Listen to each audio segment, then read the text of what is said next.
What is up, everybody? Jordan here with the Deck Box, coming back to you today with another video. And today what I'm actually going to be going through is a little bit different than what I've done in the past. Typically I go through deck lists to do some PTCGO battles, maybe set reviews. But I want to do today is actually go through my personal buy list, what I have chosen to pre-order from the upcoming Forbidden Light set. I think that's kind of a good idea to do because we get these set reviews and it gives us an idea of what's good, but at the same time it's always nice to know, okay, that might be good or that might have potential, but what are you actually spending your money on? What are you putting your bets on, basically? What do you think's good enough to go out and buy singles?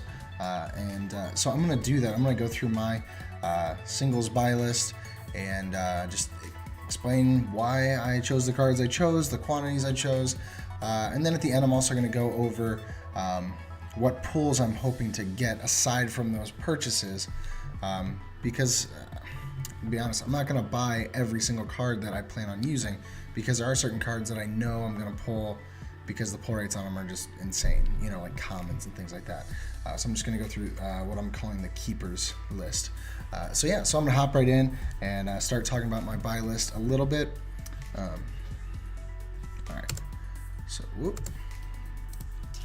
there it goes. Okay, so the first thing that I'm looking at is the new Poipole and Naganadel from the new set. And normally I wouldn't put the commons. I chose to put Poipole simply because I don't know, what the pull rates are going to be like for this. I know it's most likely a common, maybe uncommon, but I don't know if like the Ultra Beasts are going to have like an odd pull rate type thing. I'm sure I'll end up pulling a playset still, but this is a card that I just want to guarantee that I have. And honestly, I just think this guy's so cool, so I might just keep whatever extras I have of Poipole just because I really like him. He just seems really neat. It makes me want to get more into the video game. I have the video game, and I just haven't gotten further into it to catch this guy. But so I'm picking up the playset of him because I'm picking up the playset of Naganadel. And what's great about Naganadel is it's able to attack for just one prize, for one energy. And we've seen that strength recently with various one energy attackers that can get things going fast. They can either take knockouts with it or two shots, and I'd say a two shot's good enough if it's a one energy attachment or a single attachment. So we have things like Zoroark, that is a single attachment for DCE. We do have Galissapod, of course. Both of those can potentially swing for 120, 150 with a choice band, just with one energy. And that's the same case with Naganadel here. And actually, so potentially up to 120 damage if every Pokemon you have in play is a Ultra Beast, 150 with a choice band. And of course this hits weakness, so that's really solid. The second attack doesn't hit for weakness or resistance, only does 110, so that's really kind of meh, unless it's really good if your bench isn't full of Ultra Beasts. So that's what's really great about it. The GX attack, we're able to manipulate the prizes and get it down to 3 prizes on either side. I think that's really solid. One energy attacker, it's a psychic Pokemon, so you're taking on the Buzzwoles, you're taking on Espeon. It is Psychic Weak itself. It'd almost be better if it was Dark Weak, which I know sounds kind of odd, but the way I'd be pairing this would be with Buzzwole. So if it's Dark Weak, Buzzwole can take over during the Zoroark matches, but in the Buzzwole matches, Naganadel would do its thing against Buzzwole. So I think it would really pair well there if it had the Dark Weakness, but I still think it's a solid Pokemon. And so I'm picking up my playset because not only do I think this will be played, I think in whatever deck it's played, you're going to want to play it, a high count, simply for the fact that you want your bench filled with Ultra Beasts. So that's why I went with those two guys. Next, moving on, I did decide that I wanted to purchase the new Buzzwole. It's not GX. And I decided to pick up 3, which I know seems odd because this is more of a tech card, but a few things to consider. Like for me, I could very easily toss this into like a regular Buzzwole deck, the Buzzwole GX deck, and I'd throw in a couple in that. And in fact, I haven't even did Buzzwole and Naganadel. I think I have like just a regular Buzzwole list coming out though, where I'd toss in a couple of these, and I could potentially see this being a 3 of. Like, it's just, to me, it's a really good card. and I'd rather have 3 and maybe have extra than not have enough, but I can definitely see this going in as at least 2 in a deck. Even though it's a tech, it's a really good tech, and it's not just a tech, it also can go really well into any fighting deck, and it really just kind of depends on how the meta goes. You know, if it starts leaning more heavily towards Quad Hoopa, hopefully it doesn't, I don't think it will, but if it does, you have it there to kind of help you there. Or if there's other Pokemon in the future that prevent EX or GX Pokemon from attacking, this would just be a solid one to have, because like people look at the first attack and say, okay, you could do 120 with the 4 prizes, and you certainly could. If your opponent has 4 prizes, you're allowed to do an additional 90 damage if you don't know what it does. Sorry, Dan at Dead Draw just messaged me, and he's saying something funny, but I'll look at that after the video. But anyway, the potential for this attack is just insane, because you strap on a Choice Band, you're at 60. You have Diancie out, you're at 80, and potentially Regirock. For a while, I think people are going to play Diancie and Regirock, so you're up to 90 there. And that doesn't even include if it's a Strong Energy, which is 110, or if it's a Beast Energy, which would bring it to 120. So I don't even need that subtext there of them having 4 prizes. I can still swing for 120 with this guy pretty simply. You know, it's not too difficult to make that stuff happen. I know it sounds like a lot of things, but it's really not. So I think the fact that I can swing for 120 pretty regularly on this guy, if not for more, I think that's worth your time. I think it's worth picking up 3. Then from there, the Ultra Necrozma GX, we've all heard about this card. You know, I think everyone and their mom has done some sort of profile on this. The fact that his damage output is essentially unlimited, 4 energy attachment, 260, and I know some people have said, well, why not just use Duskmane? It's like, yeah, you're right, but I feel like there's better options with this guy. I feel like Fire's going to be better in the future than Fairy. I know right now it's really just Ho-Oh and Volcanion, and then after rotation it'll be Ho-Oh, but I think this is just the better option, because if you've seen my video, I do Ultra Necrozma with Metagross so that it counters that Fairy weakness. If I go up against a Guardy or something, Metagross has me covered, whereas if I'm doing Duskmane, there's still the Fire weakness, so if I come up against a Fire deck, I'm kind of screwed. You know, there's really nothing I can do to get out of it. So anyway, that's why I like this card over that. So the damage output is unlimited. It's got a pretty decent GX attack where you're able to put 6 damage counters on every Pokemon in play, and certainly that is really good, because if you're limited on how much damage you can do, you know, maybe you don't have your support Pokemon to get your energy attached, it's a great GX attack to just spread real quick. They're not going to be able to heal all of them in one turn. And so you're able to follow up with some easier knockouts in the coming turn. So I did decide to pick up 4 of these. I think it's going to be really solid. Not only will it have the potential with Malamar, but also with Metagross, and who knows what else in the future. This card's going to be around for a while. It's going to top events.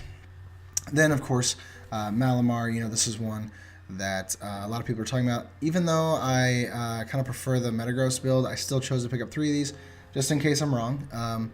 And you never know what this card could go with as well.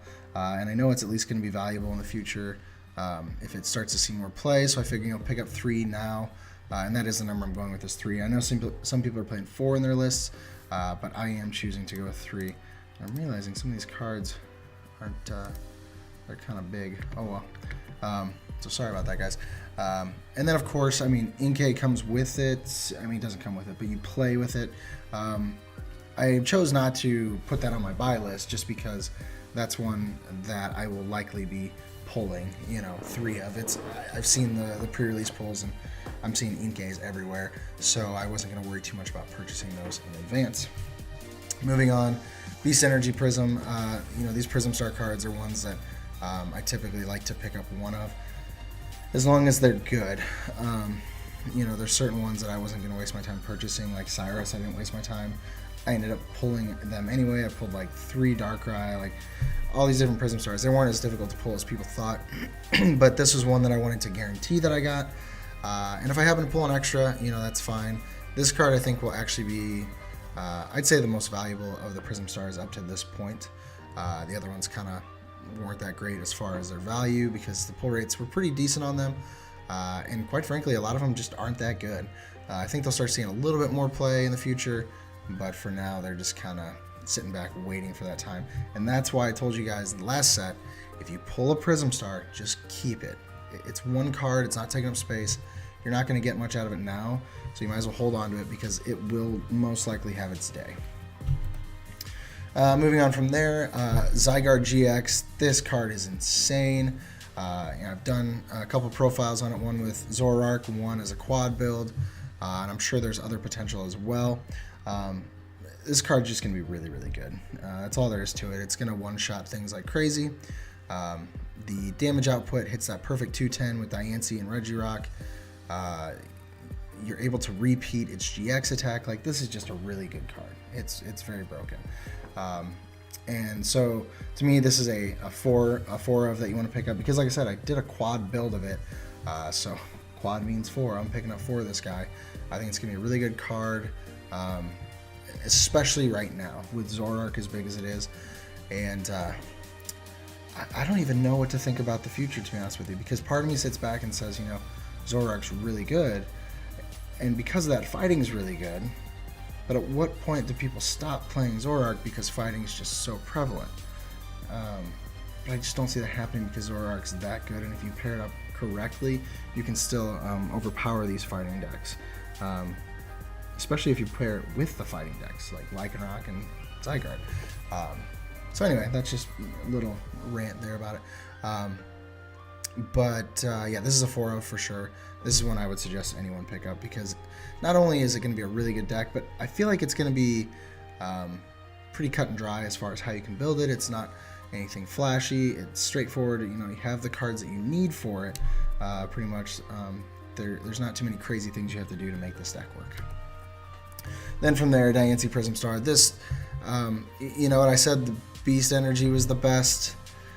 Diancie is a close second, if not like tied with it. Like, Diancie Prism Star to me is just a really, really good card. You know, we had Regirock EX before, where you could add 10 damage for your fighting Pokemon's attacks, but that's a 2-prizer. So you're giving up 2 prizes for this Pokemon that's just sitting there, you're never attacking with it.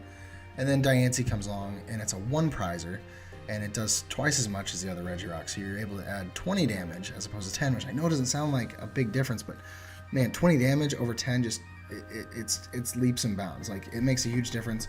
The numbers have just gotten so much better since we've seen the release of Diancie, and so this to me has been a game changer. So I'm definitely picking up Diancie for sure. And if I pull any extra, I don't know, it might be worth a little bit more now because fighting's so big. So maybe that'll be when I sell and just hold on to mine. Then of course Greninja GX. This one I'm choosing to go with 4 because I feel like it will be good. I think now it's okay.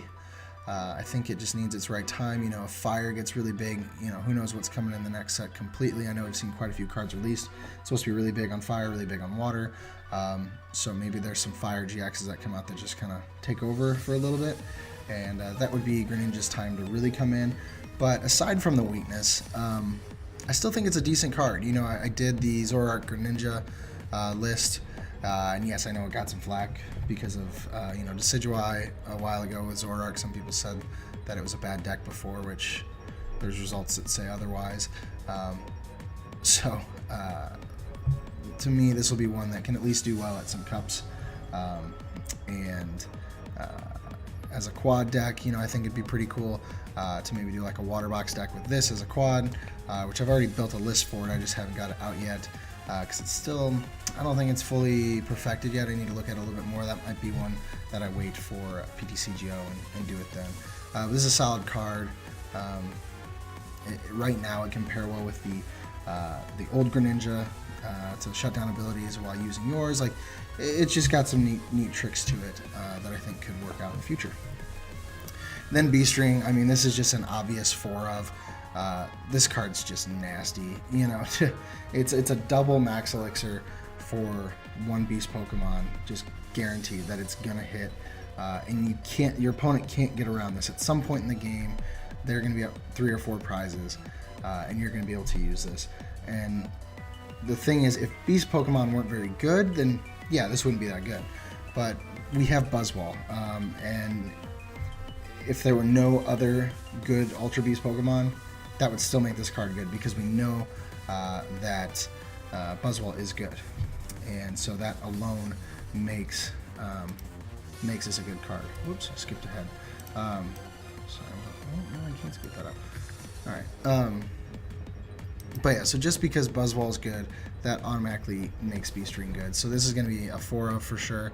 I don't think it's going to be played as a 4 of in every deck, but I'm holding on to the 4 because I have a feeling that at some point it might get to that stage. There's certain cards that I know that I might not ever play 4 of, but I'm still going to get a playset just in case. For example, a Gardevoir a while ago, I never played it as a 4 of, but I still picked up 4 because you just never know what's going to happen, you know, how the meta is going to shift, when you might need 4, and I think it's always good to just have that extra. But this I could easily see as a 2 or 3 of in Ultra Beast decks.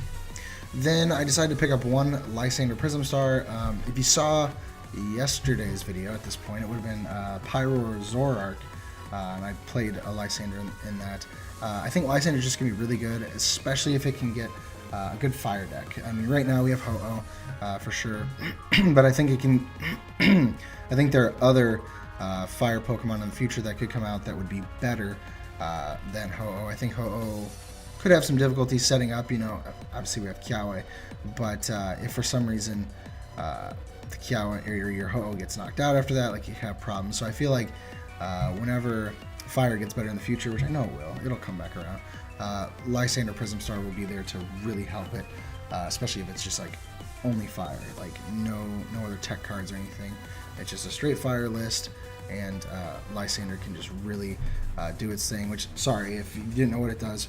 If it's for every fire Pokemon you have on your bench, you get to discard one of, or not discard, sorry, you get to move one of your opponent's discarded cards into the Lost Zone. So potentially 5 cards of theirs just straight into the Lost Zone that they can't get back.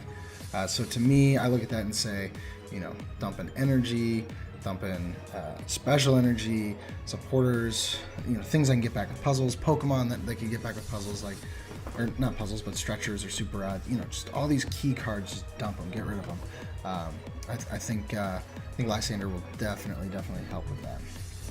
Next, moving on, so I'm out of the buy list for cards. Now it's just the product. I am picking up one booster box. This is, I think, the trend I'm going to go with in the future is, you know, buy all my main ones and then buy a booster box because I like having fun opening the packs for you guys.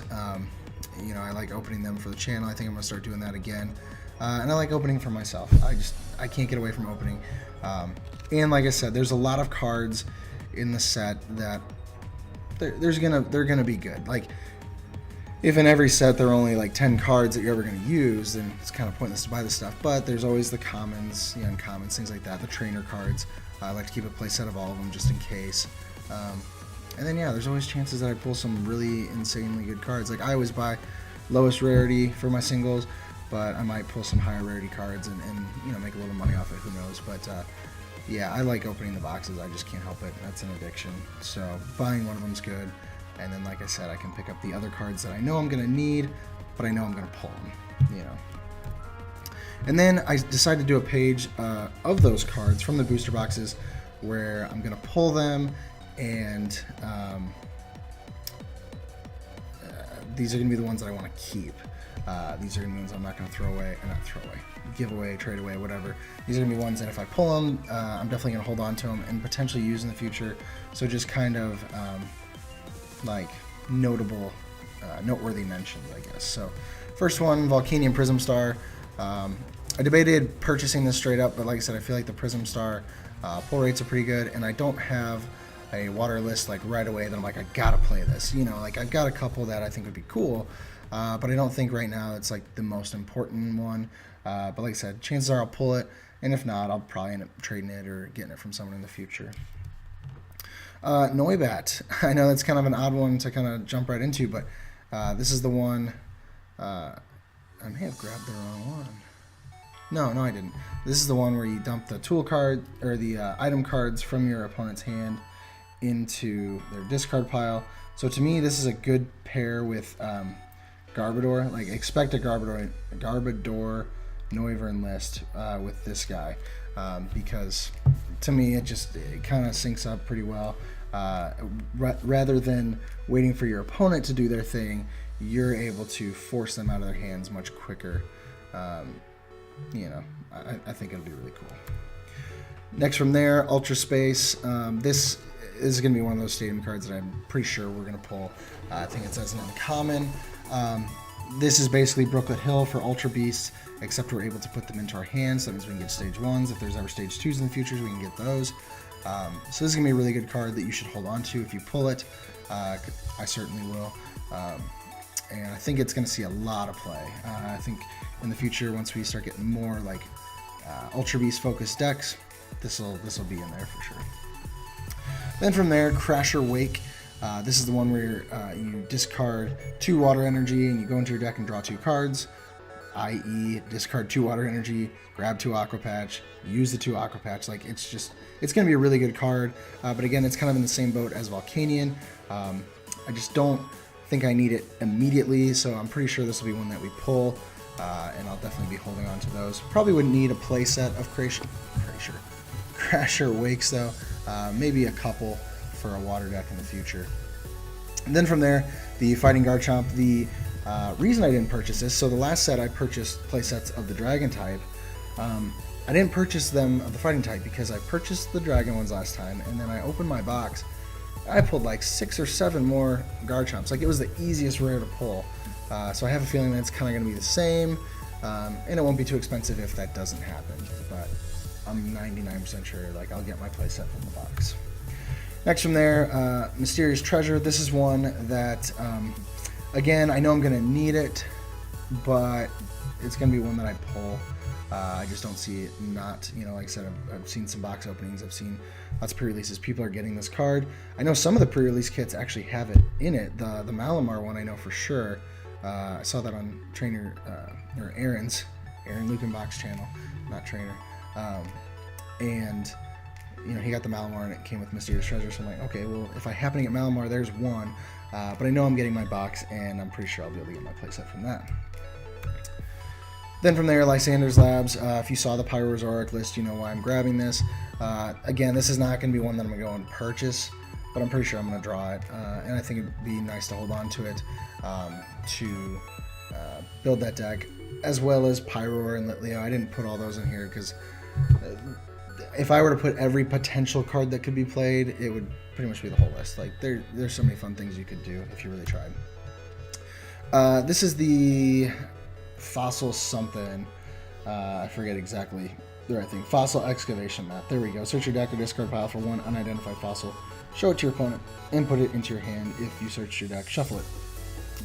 This card's awesome because if you've seen in the past, I did a Buzzwall, Rampardos list, and the hardest thing about that deck is finding your fossils. And I was playing Order Pad, but you don't always hit it, so that kind of slows you down. This makes it to where not only can I go into my deck, but I can also go into my discard and grab a fossil out, which is great because otherwise the only way to recover fossils is with puzzles. And so that's really nice that they did that for us because in September, puzzles rotate out. So I wouldn't be able to recover fossils anymore, and it really make fossils dead, extinct, for all practical purposes. And so I think this card is going to really help those lists. I'm definitely going to be revamping that Buzzwall Rampardos list and looking at it again in the future with this card because I think it's going to make it just so much better and so fun at the same time. I believe this is the last one on the list, Bonnie. Again, this is one that I know I'm going to need because of Zygarde, but it's also one that I'm pretty sure I'll draw into. And if I don't, it'll be one I pick up for sure because I will need it for the Zygarde list. Maybe 2 to 3. Probably won't need a playset. I could very easily see you throwing a playset into one of these decks, so if you want to keep it super consistent. Yeah, this allows Zygarde to be able to reuse its GX attack, so I think that is a solid inclusion for sure as far as your keepers go, that you should hold on to it. And yeah, so that was all of the cards that I would buy, all the cards I would keep. Now the big question is, where can you find these? So I'm going to shout them out again. Dead Draw Gaming, they have it all. They have pre-orders up right now. I don't know how close they're coming to the end of that, but I know they want people to try to get them in as quickly as possible because, you know, they're opening boxes based on demand. You know, they don't want to open too many, but they're going to open boxes based on demand. And then also buy your booster boxes from them. I believe it's $93 from what I saw on the website. I could be wrong. Double check the website for me. You can see it there. Visit them at deaddrawgaming.com. They also have a YouTube channel. Danny's been on there every week doing his vlogs. They have some of their team members on there putting up some good content. Caleb Gettimer, I think, actually just did one today. He's pretty consistent about getting on there. So just go support them, check them out. Like I said, this is where I did my pre-orders. This is where I bought my boxes. And these are just a great group of guys. If you're going to the Madison Regionals, they're in charge of that. They're running it. So go by their booth, say hey. Dan, Danny, and Darren are the guys you're going to want to ask for. So thank you so much, guys, for checking out this buy list. I hope it was helpful for those of you who maybe haven't had a chance to look at the set very much, or you don't always know the exact right cards to get. I think this is a pretty good baseline to look at for what to get. And if you have any more detailed questions about it, feel free to hit me up on Twitter at J3T8LAK or Facebook.com/thedeckboxTCG. And as usual, I'm always here on the YouTube channel, so you can hit me up in the comments if you'd like. Be sure to leave a like for this video if you did enjoy it, and for any other videos you've seen in the past. And then, as always, if you haven't subscribed, please be sure to do that. I greatly appreciate it.